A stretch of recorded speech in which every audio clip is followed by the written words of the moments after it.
فاكرين في مسرحية العيال كبرت لما قال رمضان أبو شرى رمضان السكري أهو كله برتقال، بمعنى مش فارقة كتير. في الإنجليش بيقولوا توميتو توماتو، وده فرق اللهجة بين الأمريكان والبريتش، بس في الآخر كلها طماطم. tomato tomato. Yeah, tomato tomato. ودي صورة الإديوم اللي جاي، لو عرفتوا اكتبوا في الكومنتس. ازاي اقول لحد سلم على فلان بالانجليش؟ بقوله say hi to X. طيب ازاي اقوله سلم لي على فلان؟ بقوله say hi to X for me، بمعنى بلغوا سلامي بالنيابة عني. Say hi to the guys. Say hi to her for me. ودي صورة الإديوم اللي جاي، لو عرفتوا اكتبوا في الكومنتس. لما حد يخرج سليم من خطر محقق بيقول نفدت بجلدي، في الإنجليش saved my skin، بمعنى أنقذ جلدي. This notebook has saved my skin more times than I care to mention. Hey, friend back there saved my skin for me. ودي صورة الإديوم اللي جاي، لو عرفتوا اكتبوا في الكومنتس. جمال الشكل مجرد صفة جسدية فقط، لكن الجمال الحقيقي هو جمال الروح. في الإنجليش beauty is only skin deep، وده لأن الجاذبية بتكمن في الشخصية.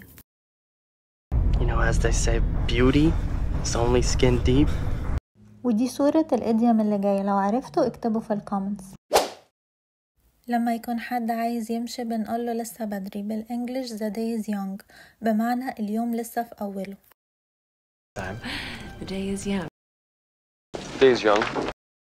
The day is young, brother. ودي صورة الإديوم اللي جاي، لو عرفتوا اكتبوا في الكومنتس.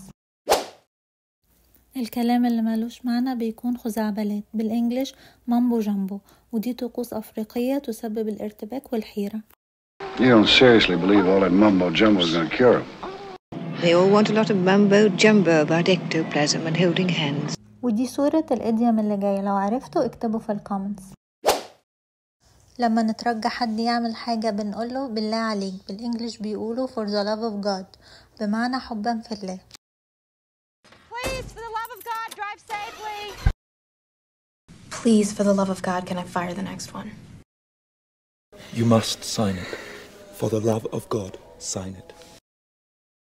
For the love of God, go home. For the love of God, ma'am, let not the care of your diseased estate hang in the balance. ودي صورة الإديوم اللي جاي، لو عرفتوا اكتبوا في الكومنتس. الشخص اللي ما عندوش أي فلوس بنقول عليه محلتوش اللضا، بالإنجليش penniless، بمعنى مفلس.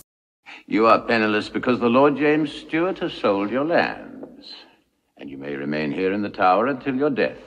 You have no friends. What's more, the British government has seized control of his company and all of his assets, leaving you penniless, without any money. ودي صورة الإديوم اللي جاي، لو عرفتوا اكتبوا في الكومنتس.